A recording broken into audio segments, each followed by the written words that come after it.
Bonjour à toutes et tous, j'espère que vous allez très bien. Nous allons développer dans cette vidéo les thèmes suivants. Les sociétés en difficulté, l'Allemagne par rapport au Covid, l'économie, l'aéronautique, le télétravail, l'aéronautique par rapport au tourisme, la restauration, les emplois, les réseaux sociaux, bourse et banque par rapport aux télécoms, les néobanques et l'intelligence artificielle. Allez, c'est parti pour l'analyse. On constate que beaucoup de sociétés sont en difficulté, et notamment dans l'habillement. Célio en difficulté avec une crise de trésorerie qui a perdu un chiffre d'affaires de près de 100 millions d'euros à travers ses 1585 magasins dans le monde, durant la période de confinement de mars à mai 2020. N'ayant pu accéder au crédit, a demandé au tribunal de commerce de Bobigny à être placé sous procédure de sauvegarde. Si la société n'arrive pas à redresser les comptes, elle pourrait fermer des magasins dans le monde dans un avenir proche. Placé en redressement judiciaire, Naf vient d'être repris par son fournisseur SI le vendredi 19 juin, qui garde 75% des salariés.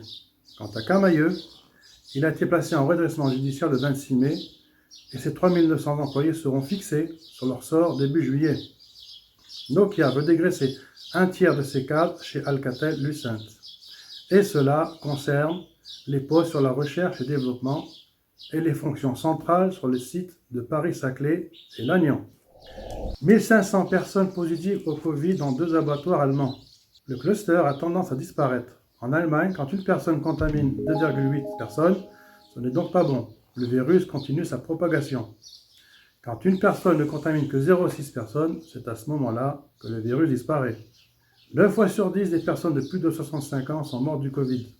Les gens ne portent pas ou peu de masques en Belgique. Bonjour les dégâts.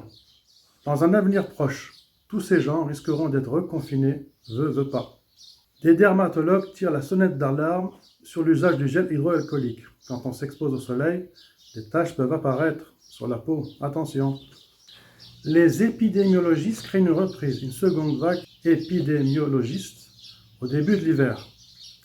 Ce virus viendrait bien d'un animal, et notamment de la chauve-souris, car elle a de très bonnes défenses immunitaires, entre autres. Ceux qui vont le plus souffrir, ce sont les jeunes, les entreprises, et tout ça pour 1000 morts de moins de 65 ans, et ce par rapport aux 10 000 morts au total. Et 50% des morts étaient dans les EHPAD en Belgique. Les épidémiologistes ne conseillent pas les vacances par avion. À Namur, dans la rue principale, l'artère pleine de monde et peu de gens avec des masques.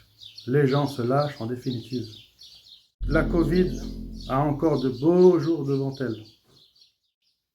Maintenant, on entend tout et n'importe quoi. Un économiste, c'est quelqu'un qui te dit qu'il s'est trompé et que demain, il aura raison.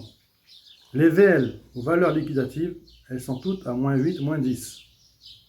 La valeur liquidative, une valeur de revente d'une part d'OPCL, SICAV ou FCP, à rajouter dans un titre. Warren Buffett, lui aussi, souffre en affaires. En France, ils vont interdire les vols Paris-Lyon, Paris-Marseille. Le gouvernement veut arrêter certains vols pour la pollution et choisir le train. Pour exemple, l'aéroport de Berzé au sud de Liège, Berzé-Charleroi, il y a en voiture environ 110 km. Avant, il y avait une rotation en avion. Cela a été enlevé. Le gouvernement français va faire passer une loi pour interdire ces créneaux de vol d'avion. Mais déjà, des maires commencent à se plaindre. Veut-on entrer dans un nouveau monde ou pas? Ne va-t-il pas y avoir des lobbies de mairie de Bordeaux, Nantes, Marseille, Lyon, etc. pour contrer le gouvernement? Des syndicats commencent à se plaindre par rapport au hub. Des gens de Stockholm, au lieu d'aller à Paris puis Bordeaux, passeraient par Francfort et aller à Bordeaux. Une piste, cette loi pourrait être valable pour les trajets de moins de 4 heures.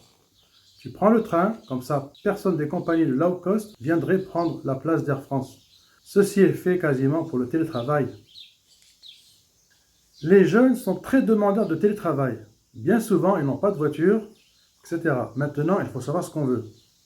Comme nous le répétons souvent dans les vidéos, si cela se trouve, les patrons vont dire « tu n'iras pas à Lyon pour ta réunion, mais tu feras une visioconférence à la place ».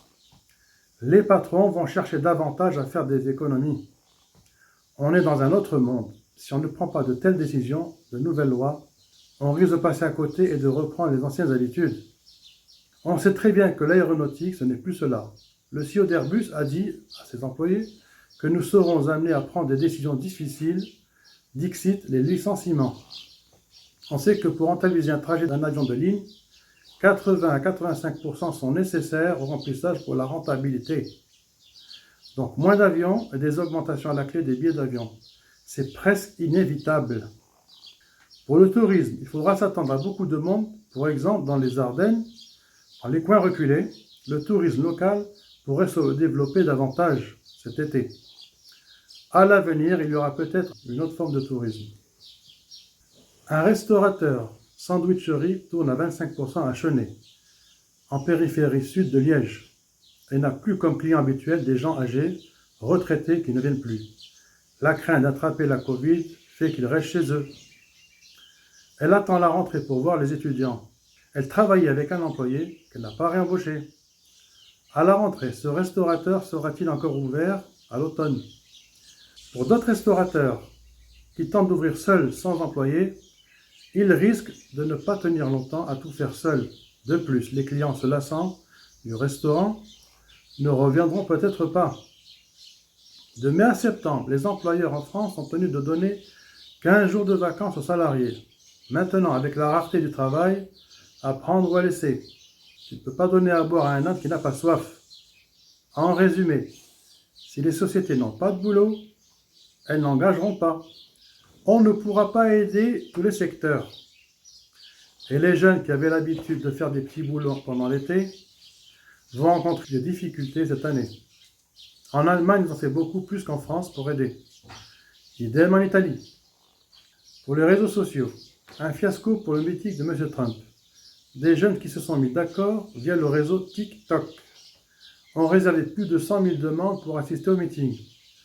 Alors qu'en fait, le jour J, il n'y a eu que la moitié. Est-ce que la bourse n'est-elle pas repartie trop rapidement? est la question qu'on se pose encore. Maintenant, il faut jouer de belles sociétés. Le milieu bancaire, ce n'est pas bon dans la zone euro. Les banques JP Morgan et BNP étaient à parité en 2008-2010. Maintenant, c'est JP Morgan qui vaut 3 à 4 fois plus. La BCE va donner 1310 milliards d'euros à un taux de moins 1% aux banques commerciales. Et nous en avions déjà parlé dans des vidéos précédentes. Proximus, ex-Belgacom, un opérateur télécom dont le capital est détenu pour 50% par l'État belge. Et pour rappel, Dexia, banque belge en faillite en 2008-2009. Banque systémique, l'État disait on nationalise.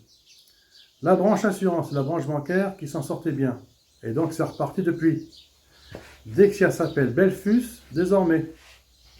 Eh bien les deux CEO des sociétés respectives, Belfus et Proximus, ont conclu un accord. Proximus va créer une néobanque un peu comme Orange avec sa néobanque qu'il a créée seul. Les clients de Belfus auront des avantages chez Proximus et vice-versa. Les clients de Proximus des avantages chez Belfus. Et ce pour créer des synergies entre les clients des deux entités. Faire avancer et trouver des projets de développement futurs, des économies d'échelle à la clé, etc. Nous avons pris cet exemple pour mettre en exergue comment le monde change dans le monde du numérique. Tout repose sur la confiance. Avec tout l'argent qui a été mis sur le système, le jour où le commun des mortels n'auront plus confiance dans le système, aïe aïe aïe, le grand gagnant c'est l'argent numérique. Le cash a diminué de 50% pendant le confinement. Beaucoup de commerçants n'acceptant que les moyens de paiement électroniques. L'intelligence artificielle te répond sur un site Aion, dont le statut de banque est un fonds d'investissement américain qui a racheté l'entité belge Montepachi Bank, banque et assurance. Eh bien, grâce à l'intelligence artificielle, une voix masculine qui te répond sur toutes les questions que tu lui poses, et ce à 3 heures du matin.